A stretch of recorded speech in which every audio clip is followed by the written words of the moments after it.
I like to drink with TT because TT is my mate. I like to drink with TT because she gets it down in 8, 7, 6, 5, 4, 3. I like to drink with Mia because Mia is my mate. I like to drink with Mia because she gets it down to 8. 1, 2, 3, 4. 1, 2, 3, 4, 5, 6, 7, 8. Go back. Standing on the couch throwing beats. Better respect me, bitch. My people's in the cut with them things. Wifey got me icy, not my chain. Hit like loud bling. In New York with my partners, we be jamming. I mean. News out of Birmingham this morning. Birmingham police telling us that a young woman was shot and killed in front of her home. It happened on Greencrest Turn in Crestwood. Birmingham police identifying the young victim as 21-year-old Mia Nickson. Investigators say that whoever shot her took off. Imagine the one place where you're supposed to feel truly safe. Our refuge. Our home. It's where we let down our guard. Where we find peace. Where we feel truly safe. But what happens when that sanctuary is violated? What happens when the very ground beneath your feet becomes the scene of unspeakable terror? But what if that feeling of security was just an illusion? What if the very walls that promised protection became silent witnesses to your last breath? Have you ever thought about how fragile that sense of safety truly is, especially in a world where violence can strike without warning? For 21-year-old Mia Nickson, the answer arrived in a burst of gunfire just before dawn on January 10, 2024. Outside her home in Birmingham, Alabama, her life was violently extinguished, leaving behind a chilling question that echoed through the quiet streets. Why was Mia Nickson an unseen target in a city where danger seemed to be everywhere? And could her death be connected to something much, much larger? Stay with us. This story isn't just about a life cut short. It's about the terrifying realization that some dangers transcend all boundaries. And we'll explore how Mia's tragic end is entwined with a pattern of violence that will challenge everything you thought you knew about safety. If you find this story unsettling, please consider liking this video, sharing it with someone who needs to hear it, and subscribing to Shadow Twist True Crime Stories so you don't miss a single detail. Welcome to Shadow Twist True Crime Stories, where we explore the darkest corners of human nature. If this is your first time coming across our channel, kindly subscribe now to stay informed on our latest stories on real-world crimes. It's been 19 months since 2 Birmingham firefighters were shot at Fire Station 9 in Norwood. Interim Birmingham Police Chief Michael Pickett announced today the arrest of 22-year-old Damian McDaniel in that shooting. McDaniel's been charged with capital murder and the death of Jordan Melton, and attempted murder in the shooting of Jamal Jones. McDaniel has already been charged in 2 mass shootings, and now police say he's charged in additional homicides. The death of Mia Nickson in January of 2024. The tranquility of Greencrest Turn in Birmingham was brutally shattered in the early hours of Wednesday, January 10, 2024. As most of the city slept soundly, unaware of the impending horror, a chilling sequence of events began to unfold.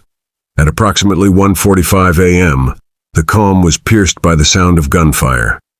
East Precinct officers of the Birmingham Police Department immediately received a person-shot call, a distress signal that would forever alter the lives of Mia Nickson's family. When officers arrived at the residence in the 800 block of Greencrest Turn, the scene that greeted them was devastating. They discovered Mia Nickson lying unresponsive in the driveway of her home, having sustained a gunshot wound. The brutal reality of the situation quickly became clear. Birmingham fire and rescue personnel rushed to the scene, but their valiant efforts were tragically in vain.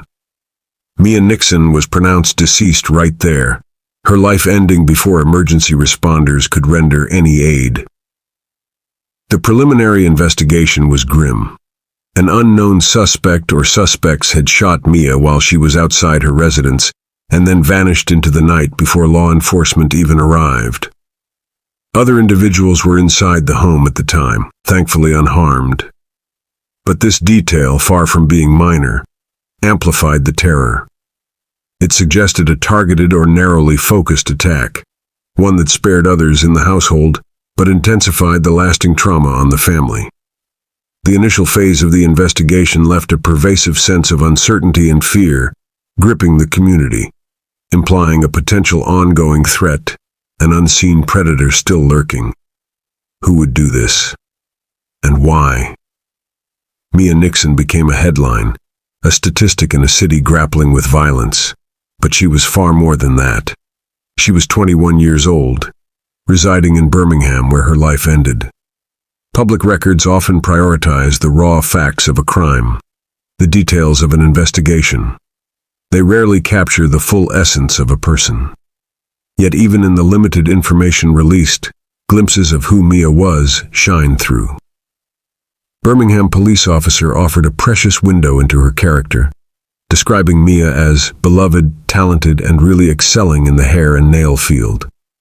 These brief descriptions, often conveyed by authorities seeking community cooperation, helped humanize the victim, painting a picture of a young woman with aspirations, with skills, with a place in the world.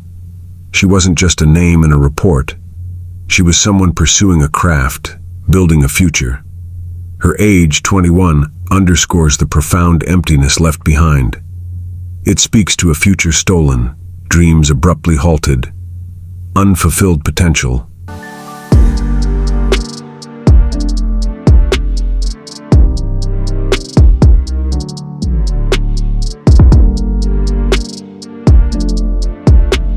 Her story becomes a poignant illustration of a life tragically interrupted, leaving only fragmented views of the person behind the tragic news. The depth of that loss, the unspoken dreams, hung heavy over the initial silence of the investigation. While Mia's life was undeniably cut short, the investigation into her death seemed to hit a wall. For months, there was a quiet, almost deafening absence of answers. But then, as the weeks turned into months, a whisper began to emerge from the deeper currents of Birmingham's criminal landscape. It hinted at a truth far more disturbing, far more sprawling than anyone had initially imagined. Why was Mia Nickson an unseen target? And was her death connected to something much, much larger than a single isolated act of violence? The next revelation would peel back a layer of Birmingham's hidden realities, confirming fears that stretched far beyond Greencrest Turn. Okay, this is story time about how I got shot over there. So I was talking to this boy. We was talking for like a couple months over there. So he used to always be in my car, like ride around in my car. We used to always be together, riding around, stuff like that. So this day he told me to follow this dude so he can buy some pills. So we follow the dude so he could buy the pills, so we get done buying the pills. It's me, him, and his homeboy in the car. So soon as we like get to the red light, we was at the red light, like all we had to do was just turn around and boom, you at the red light from where we was. So we get to the red light. He trying to put the location in my phone so we can go to where we was finna go. So it was shooting, but I didn't think that they was like shooting like at us, because while they were shooting, they were driving up. So when they were far back, it just sounded like it was somewhere else.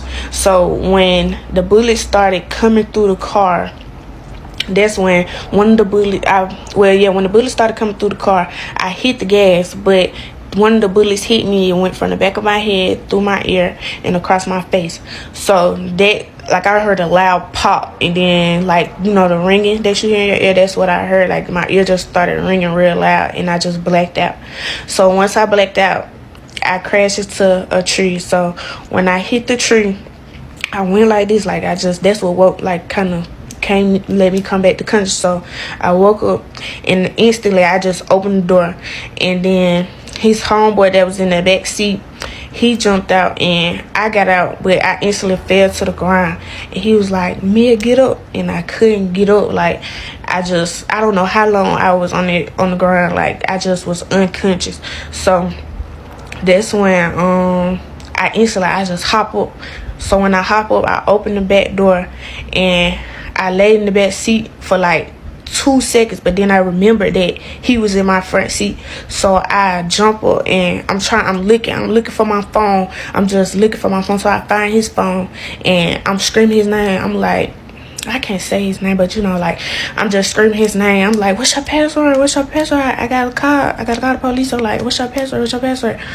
Once, like, I kept calling him and I was trying to, like, just make sure that we all was okay. So, like, that's when I'm just screaming his name. I knew, like, once he wasn't answering me, he was gone. So, like, the people from across the street, it was a store across the street, like, the people from across the street, they come over. So I'm screaming our names. I'm just trying to let them know who he was. I'm just screaming our names. I'm like, please just call my mama. Please, like, just call mama. And I'm going to do a part 2 on what else had happened that night. So.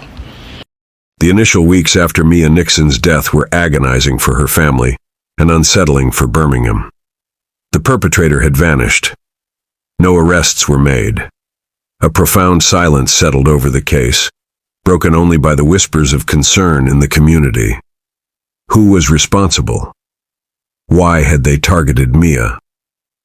This lack of immediate answers allowed fear to take root, creating an uncomfortable sense of uncertainty throughout the city. The months crawled by, each one without a public suspect. The idea of closure seemed to recede further and further away. Then, over a year after Mia's life was taken, in February 2025, a dramatic announcement pierced through that silence. Authorities publicly declared charges against Damian LaRon McDaniel III, a 22-year-old from Fairfield, in connection with Mia Nickson's murder. The timing was significant. This was not a swift apprehension days after the crime.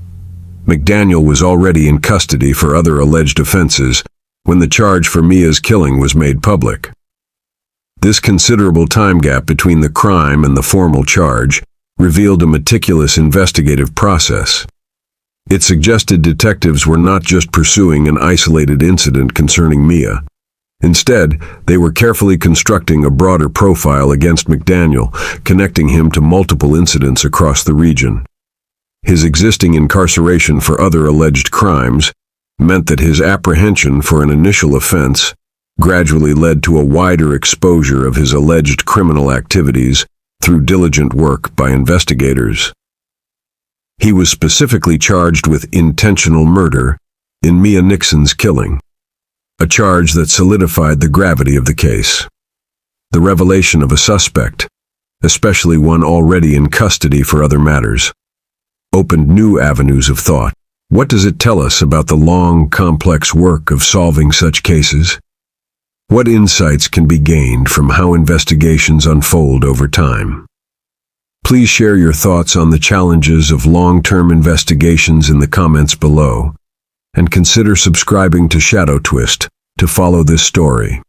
The name Damian LaRon McDaniel III sent tremors through Birmingham, but as authorities began to expose his alleged network of violent acts, the true extent of his activities would utterly redefine the scope of the threat Mia Nickson faced. Why was Mia Nickson an unseen target, and how was her death connected to a horrifying pattern of violence that Birmingham was only now fully grasping? The full story of Damian LaRon McDaniel III was about to come to light, and it would leave many questioning how such a figure could operate for so long. Damian LaRon McDaniel III. This name, once unknown to most, began to dominate headlines, identified by authorities as an alleged multi-homicide offender, linked to an alarming number of deaths and violent incidents across the Birmingham area. His alleged activities began to paint a chilling portrait of an individual responsible for numerous lives taken and many more injured, showing a pattern of violence that had a profound impact on the community. By February 2025, reports connected McDaniel to at least 14 murders, and he was accused of injuring at least 29 people. This number continued to grow with further investigations, reaching at least 18 homicides by May 2025. The range and distinct nature of the alleged crimes attributed to McDaniel were particularly unsettling. He faced charges for incidents spanning from the capital murder of a firefighter to mass shootings and targeted killings, including Mia Nickson's death. The consistent lack of a publicly disclosed motive for many of these slayings, as stated by authorities, added to the widespread fear and uncertainty. This absence of a clear, overarching reason for all the alleged crimes made it difficult for the public to grasp or anticipate such violence. This silence, while perhaps strategic for ongoing legal proceedings, leaves a void, contributing significantly to community distress. This absence of a clear, overarching motive will leave you with chilling questions. It prevents a full comprehension of the sheer scale of the alleged acts. McDaniel's alleged reign of terror wasn't his first interaction with the justice system. His past was a complex history of legal troubles, and a pattern began to emerge that begged a profound question. Why was Mia Nickson an unseen target in this wave of alleged violence? And could her tragic end have been prevented given the previous indicators? The answers lay partly in his own history, a history that suggested a troubling trajectory long before Mia's name appeared in headlines. Damien Leron. McDaniel III's alleged reign of violence did not emerge from a vacuum. His background reveals a history of legal challenges, a pattern of behavior that began long before he became a name associated with multiple homicides. As a juvenile, he accumulated at least half a dozen arrests. While these early cases were often dismissed or resulted in probation, they marked the beginning of a concerning record. In 2021, McDaniel faced a serious attempted murder charge, though this case was ultimately not indicted. He was also arrested on charges of trafficking cocaine, heroin, and meth at that time, though the outcome of those specific charges is not publicly available. These incidents, while not leading to immediate severe penalties, signaled a person frequently engaging with law enforcement and serious accusations. A critical point came in April 2023. McDaniel pleaded guilty to 2 counts of attempted murder. He received a 15-year sentence, with a minimum of 2 years in prison to be served, followed by 3 years of probation. This period of probation, intended for rehabilitation and supervision, proved to be a pivotal failure. During this time, he reportedly posted videos on social media, displaying a handgun and associating with individuals who had criminal convictions. These actions were direct violations of his probation terms. His arrest in October 2024 was initially for these probation violations. Additional charges were filed for marijuana and firearms found in his possession at the time of his apprehension. This meant that even while supposedly under supervision, McDaniel was allegedly continuing activities that ran counter to the terms of his release. Adding another layer to this complex history is the familial context. His father, Damien Laron McDaniel Jr., is currently serving a 26-year federal prison sentence for drug trafficking and was reportedly a former leader of the Bloods gang in the Fairfield area. This intergenerational pattern of incarceration and alleged criminal involvement is a noteworthy detail, raising questions about broader factors contributing to such behavior in communities facing high rates of crime. What systemic cracks allowed this alleged pattern of violence to escalate to such devastating proportions? The extensive timeline of his alleged activities, with charges spanning from 2023 to 2025, and his prior probation violations, highlight the immense challenge law enforcement faces in identifying and apprehending individuals engaged in widespread, often seemingly unconnected, violent acts. It also points to potential limitations within existing correctional and supervision systems. With such an extensive and troubling history, the legal battle ahead for Damien Leron. McDaniel III is monumental. But for Mia Nickson's family, the courtroom offers a different kind of challenge. Finding justice and closure when the ultimate question of why her life was taken remains shrouded in silence. Why was Mia Nickson an unseen target? And can the justice system truly provide answers when the motives behind such widespread violence remain so elusive?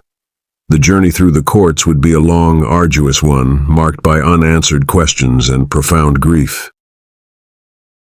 With Damian Laron McDaniel III now facing a multitude of homicide-related charges, the focus shifted to the legal arena. He pleaded not guilty to all accusations. His formal arraignment in January 2025, before the judge, was conducted with heightened security measures, reflecting the severe nature and sheer volume of the charges against him. McDaniel is currently held without bond, remaining in the custody of the Alabama Department of Corrections. A critical, pressing question for Mia Nickson's family and the broader community is the motive behind her killing. Authorities have consistently stated they have not publicly disclosed a motive for Mia Nickson's death, nor for many of the other slayings attributed to McDaniel. This silence by law enforcement and prosecutors is often a deliberate decision, intended to protect ongoing investigations, prevent witness intimidation, or avoid influencing future jury selections. While necessary for legal proceedings, this lack of public explanation creates a void for victims' families and the community, leading to a sense of unease and a lack of full comprehension. Police officials have emphasized their careful approach, stating their aim is for convictions rather than just charges, indicating a commitment to building robust cases for each alleged crime. As we near the end of Mia's tragic story, a small detail from the early investigation might make you question everything you thought you knew about these events. Did you catch it? Rewind if you missed it. The legal proceedings will ultimately determine Damian Laron McDaniel III's fate. But for Mia Nickson's family, who continues to endure profound grief, justice might never fully answer the haunting question that echoes through their lives. Why Mia? Why was Mia Nickson an unseen target, and can a legal outcome truly provide closure when the full truth behind her death, and so many others, remains unarticulated to the public? The courts offer accountability, but the deepest wounds of violence often require more than a verdict to heal. Mia Nickson's death, part of a larger pattern of alleged violence attributed to Damian Laron McDaniel III, sent profound ripples through the Birmingham community.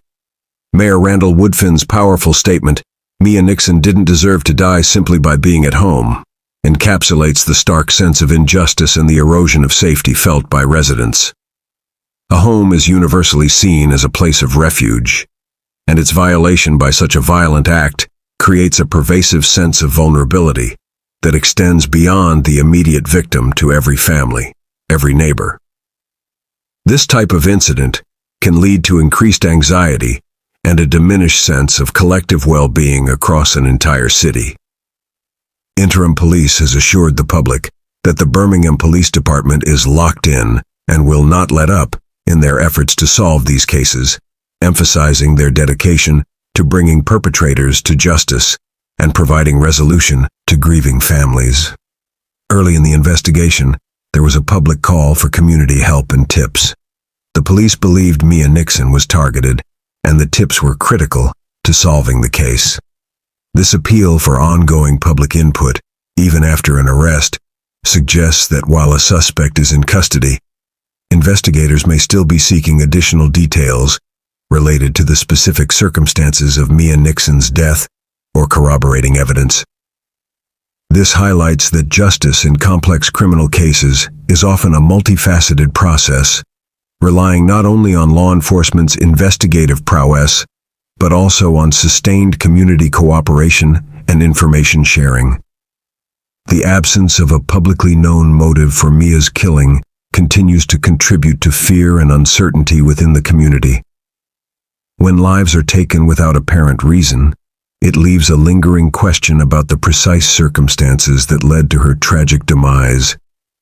It's a void that a conviction by itself cannot always fill. Mia Nickson's story stands as a poignant, heartbreaking example of the devastating human cost of gun violence in urban areas. Her life, extinguished at just 21 years old, represents unfulfilled potential and a profound loss for her family and community. The diligent efforts of law enforcement in identifying and charging Damian Laron McDaniel III for her murder, amidst a chilling pattern of alleged widespread violence, underscore the complex and arduous nature of such investigations. While charges have been filed and a suspect is in custody, the legal process continues. The community, along with Mia's grieving family, awaits further answers and definitive justice.